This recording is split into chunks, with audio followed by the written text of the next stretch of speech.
Eu vou agora remontar uns 3.000 anos. Eu tive a grande sorte de viver 3 anos e meio num país árabe, em Marrocos. E conheci a vida no deserto, a vida nos oásis. Eu vi nos oásis, lá no alto, na parte marroquí, argeliana e tunisiana, nos oásis do deserto, uma vida que naquela época, isso foi os últimos anos da década de 60, uma vida bíblica. Aquele pessoal ainda vive tal qual se vivia na época bíblica. E naquelas oásis eu vi a agricultura mais eficiente que eu vi no mundo. Eu conheço a agricultura nos 50 países. Eu nunca vi uma agricultura tão eficiente como aquela.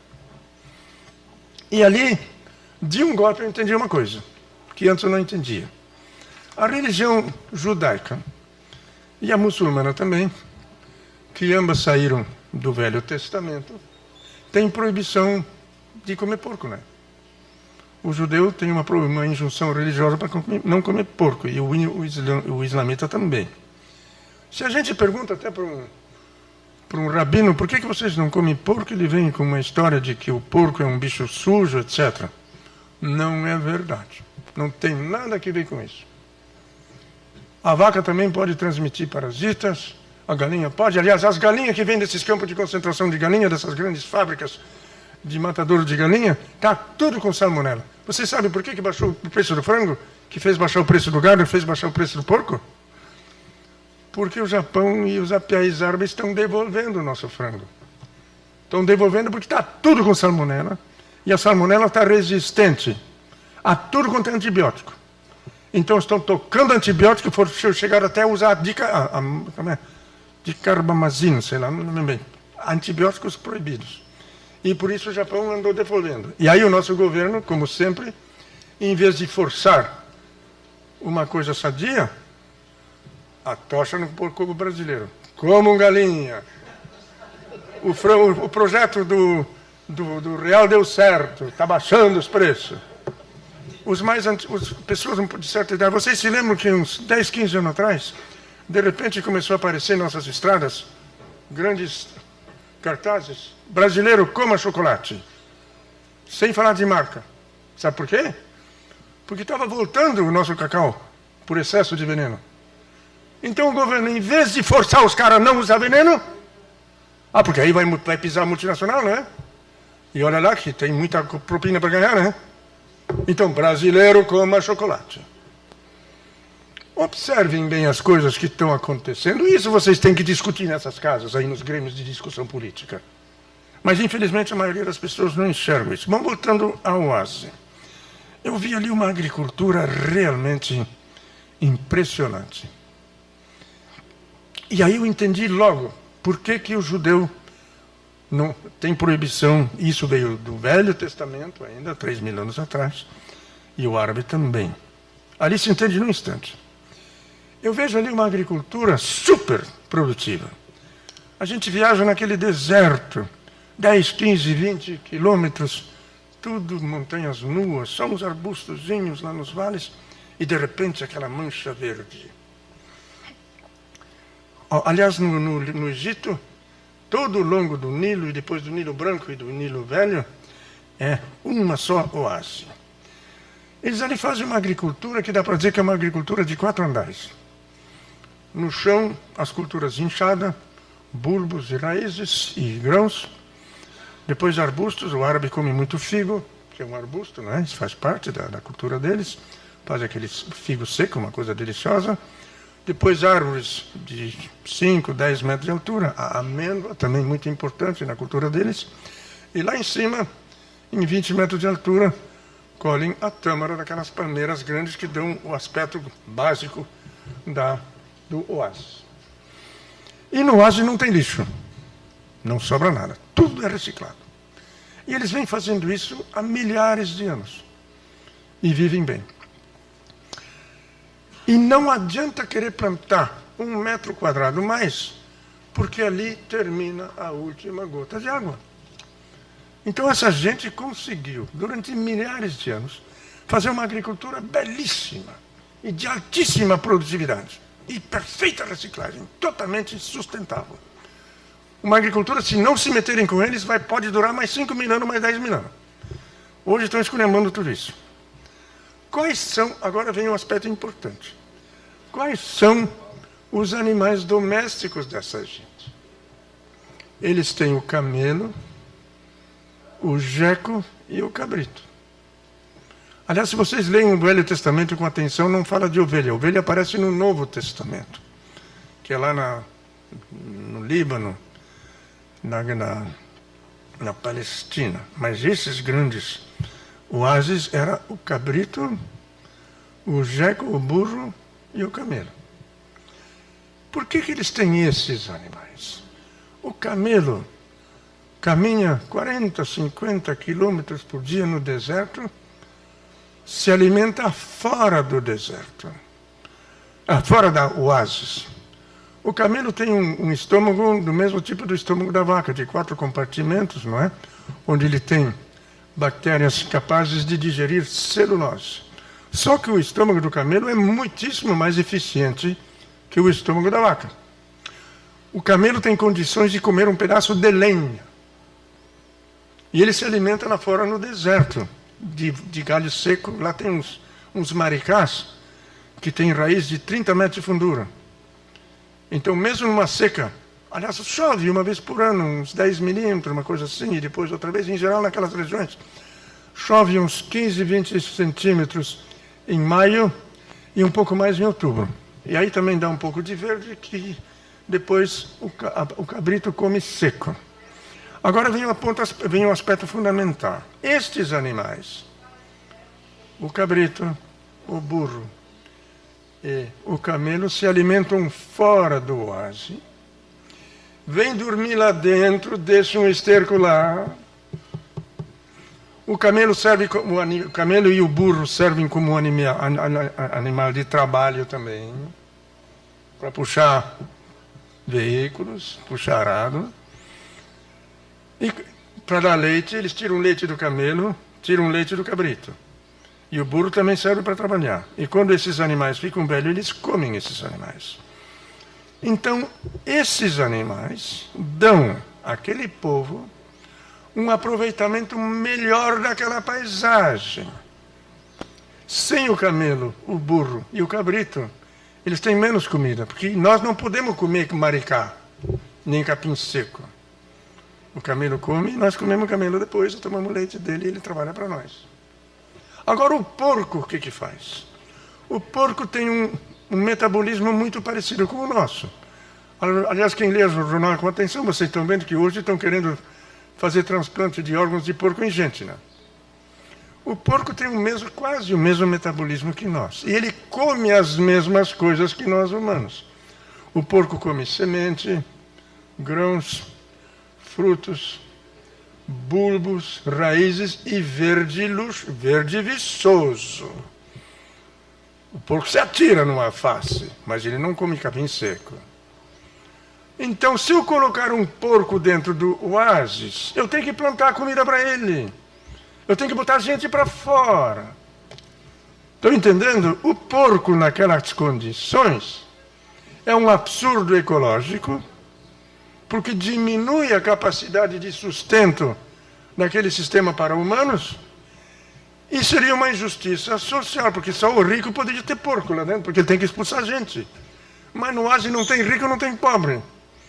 Aquilo é um verdadeiro socialismo, onde todo mundo é igual.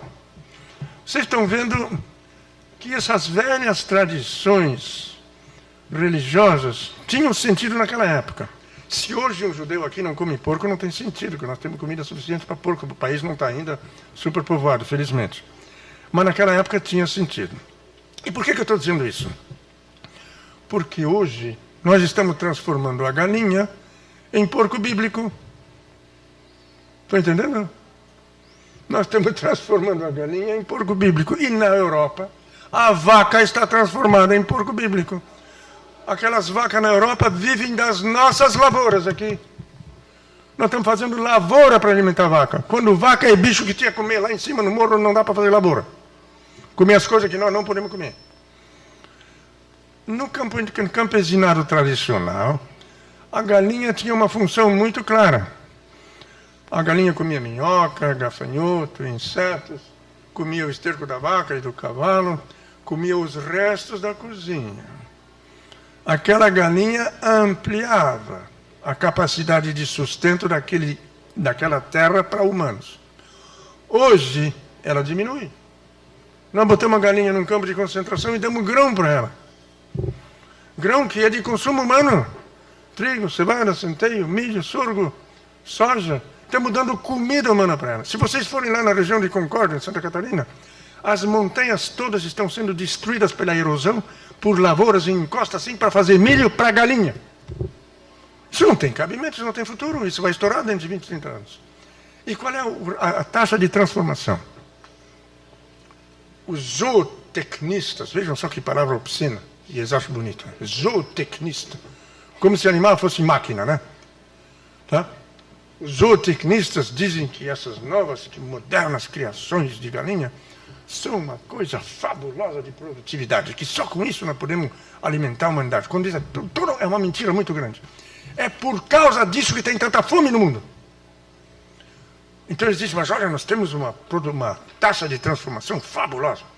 2,2 para 1. Em geral, 2,4, mas já estamos chegando em 2,2. O que quer dizer isso?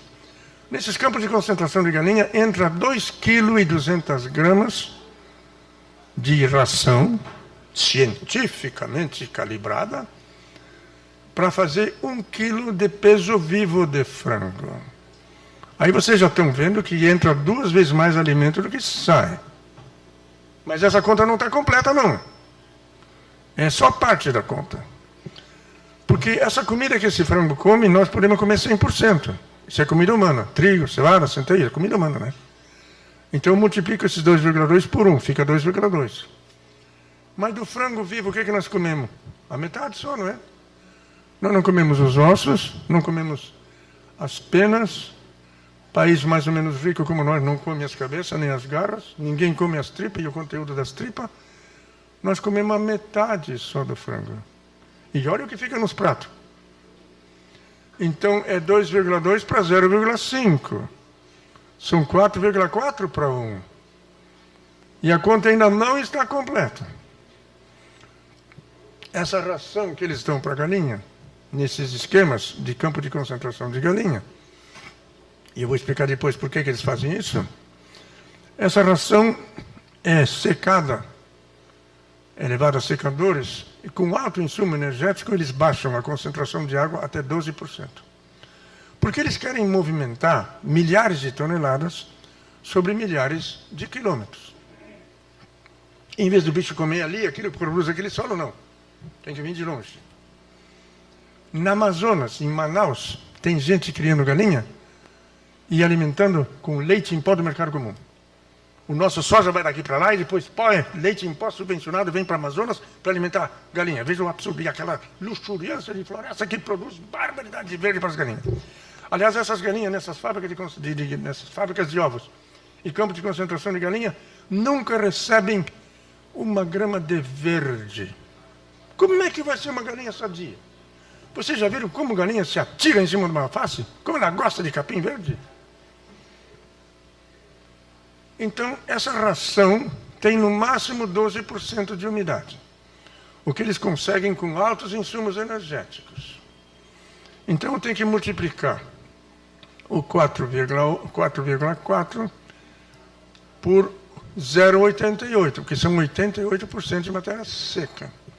É quase a mesma coisa que multiplicar por 9, dá mais ou menos 3,9, 3,8, 3,9. Mas o que nós comemos na galinha? Músculo, coração, como é o nome desse órgão, goela, né? E algumas coisinhas mais. Ora, carne é 80% água. Então tem que multiplicar por 0,2. 3,8 para 0,2 dá 19 para 1. Nós estamos botando fora 19 unidades de alimento para fazer uma. Sem falar do insumo energético, que é outro absurdo. Desde quando isso é produção racional de alimento para alimentar a humanidade? É o contrário. A fome que existe no mundo é porque os ricos fazem esse tipo de orgia. Agora, por que se faz? Então esses caras, esses tais de zootecnistas, são burros? Não. Eles não são burros, não. Eles são muito sabidos. Em primeiro lugar, a tecnocracia conseguiu, com esse processo de marginalização, baixar o preço dos grãos a tal ponto que vale a pena fazer isso. Porque se o trigo tivesse um preço decente, o preço que ele realmente merece, não ia alimentar a galinha com trigo, não. Esse é um aspecto. Mas o outro aspecto é mais importante. Vejam, hoje os matadouros de galinha, como aquele que tem lá em Concórdia, que chega a matar 20 a 30 mil frangos por hora, e os outros, Sadia, Perdigão, Só Frango, Avipar e outros,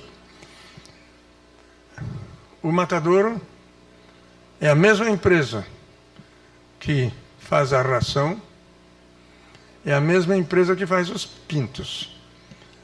Anos atrás ainda eles permitiam o cara chocar seus próprios pintos. Se o cara era colono, ele podia alimentar os seus frangos com o seu milho. Está tudo proibido. Hoje, se eu quiser ganhar vida engordando frango, eu tenho que assinar um contrato de integração vertical, onde eu me comprometo a comprar deles todos os insumos, sem discutir preço. E eles vão botar o preço aqui, ó. E a vender o meu produto só para eles. Aí eles botam o preço aqui. Eu tenho que comprar deles. Hoje já estão vendendo até a maravilha. Eles me ajudam no crédito, eu já fico endividado para fazer os galpões. Eles me vendem a ração, me vendem os remédios. Me vendem todos os insumos. Preços controlados por eles, aqui. E depois, quando o meu franguinho estiver pronto, eu só posso vender para a mesma casa. Se eu estou trabalhando com a Sadia, a Perdigão não me compra. Tem que ser com eles. E o preço deles agora eles botam aqui. Essa margem é tão estreita que, se o caminhão da empresa, que tiver que buscar meu franguinho no dia 20:45, se ele chegar 5 dias depois, e eu tiver que alimentar meus frangos mais 5 dias, se foi todo o meu lucro. Então qual é a minha situação? Eu tenho apenas a ilusão de ser um empresário autônomo, quando na realidade eu sou um operário deles, sem garantia de salário, sem horas de serviço definidas, eu tenho que trabalhar meia-noite se for necessário, eu tenho que envolver toda a minha família nesse trabalho, sem sábado, feriado, domingo, sem férias e sem previdência social. Eu mesmo tenho que pagar meu fundo rural. Isso é uma nova forma de escravatura, meu Deus. Não tem nada a ver com aumento de produtividade. Ora, isso é um problema altamente político. Por que isso não é discutido nessas casas? Professor Lutz, me permite só um minuto. Nós temos uma audiência no tribunal às 14 horas em Porto Alegre. Então, eu e um colega, nós vamos nos retirar. Infelizmente, isso é fundamental. Nós temos que viajar 2h30 até Porto Alegre. Mas eu queria, assim, como presidente dessa casa, manifestar a minha alegria de poder ter proporcionado esses minutos que o senhor contou para nós, a história da agricultura no mundo, né? E eu acho que o senhor está dando uma grande contribuição para essa casa, para nós, políticos, para a juventude, enfim, para as pessoas que estão nos assistindo. E essa resistência que o senhor, esse símbolo de resistência que o senhor nesse mundo maluco que nós estamos vivendo, para nós é sempre uma esperança. Então, eu quero pedir licença para me retirar e deixar os meus cumprimentos, um abraço, mas o senhor continua à vontade na casa, porque meus colegas vão lhe prestigiar durante a sua estada aqui. Parabéns e peço licença para não poder me retirar. Eu que agradeço a oportunidade de estar aí com vocês. Então, vejam, o que nós chamamos de agricultura moderna hoje, e quando eu digo nós, eu estou me referindo a nós, espécie humana. Porque esse tipo de cultura, a cultura industrialista global, já conseguiu o que cristianismo, islã e comunismo não conseguiram. Cada um desses grandes movimentos, o cristianismo, o islã e o comunismo, quiseram conquistar o planeta todo, não conseguiram, felizmente, nenhum deles. Mas a grande tecnocracia já conquistou o planeta todo. Não tem mais uma ilhazinha no Pacífico que não esteja controlada por eles. Felizmente o controle ainda não é total. Mas se nós deixarmos, Eles vão controlar tudo. Esse esquema de produção de galinhas é apenas um dos muitos aspectos onde eles controlam o produtor de tal maneira que o produtor depende 100% deles. E todos os riscos estão do lado do chamado produtor. Então, como eu estava dizendo há pouco, o alvo da grande tecnocracia na questão da agricultura é deixar sobreviver, por um lado, os grandes, que dependem deles 100% pelos insumos, e onde eles controlam os preços, porque são eles que mandam nas grandes empresas, tipo Cargill, Bungeborn, etc. E os pequenos que se encaixarem nos esquemas de integração vertical. Era o que estavam fazendo com os produtores aqui de frutas para conserva. E eles foram a um ponto tal que as próprias fábricas acabaram quebrando, porque aqui quebraram o agricultor. Isso está acontecendo no fumo, está acontecendo em grande parte na parreira. Eles estão se preparando para fazer isso no porco também. E aí, então, eles vão também fazendo a necessária legislação para proibir as coisas certas.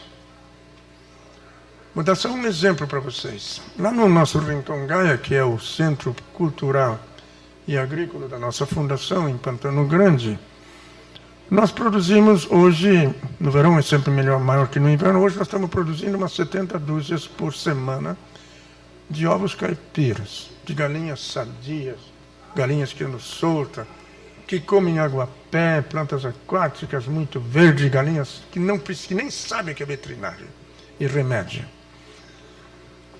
Não sei se vocês sabem que recentemente, na feira lá da José Bonifácio, em Porto Alegre, veio a Secretaria da Saúde e arrebentou tudo quanto era ovo caipira.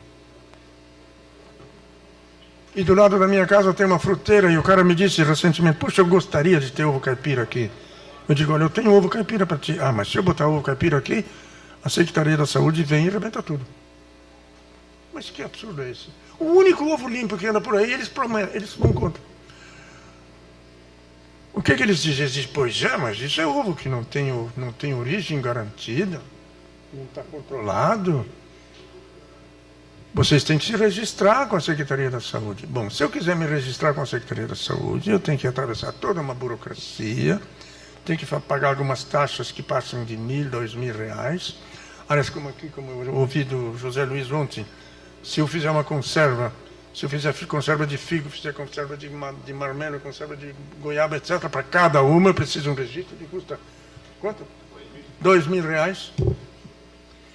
Então eu tenho que me registrar no Ministério no Secretaria da Saúde, toda uma burocracia e taxas. E depois eles me exigem uma sala especial para empacotar os ovos, com 4 metros de altura, azulejo, aço inoxidável nas mesas, não reciclar as embalagens e pagar um veterinário tempo integral. Com 70 dúzias já não posso. O colono que faz 20 dúzias por semana não pode. Assim eles inviabilizam as coisas. Eu vou contar uma história que pouca gente sabe. Vocês estão aqui na parte sul da Lagoa dos Patos. A Lagoa dos Patos e o sistema Guaíba-Jacuí tinha uma fantástica navegação fluvial. Quando eu era criança, meu pai nos levava sempre na festa de navegantes. Era uma orgia de barcos no Guaíba. Milhares e milhares de barcos de tudo quanto era tamanho. Uma coisa incrível de belo. Hoje a festa de navegantes é no seco. Não tem mais barco. Se acabou a navegação fluvial. Mas vem cá. Desde quando a navegação fluvial é coisa de atraso? A Alemanha, que é um país que tem os melhores sistemas de transporte, as melhores autopistas do mundo, trem que vai a 250 quilômetros, subway, trem subúrbio, um sistema fantástico. Lá, se tu quiser viver sem carro, não tem o mínimo problema, tu vai em qualquer lugar. E o Reno cheio de barcos. E o Danúbio cheio de barcos. E na França o Rhône cheio de barcos. Por que nós não temos mais barco? Você sabe por quê? Como é que acabou a nossa navegação fluvial? Isso foi uma sacanagem muito grande. Foi sacanagem, sim. Temos que usar a palavra certa. Eu gosto de chamar as coisas pelo nome real. Como é que acabou a nossa navegação fluvial? Vocês sabem? Foi uma lei encomendada.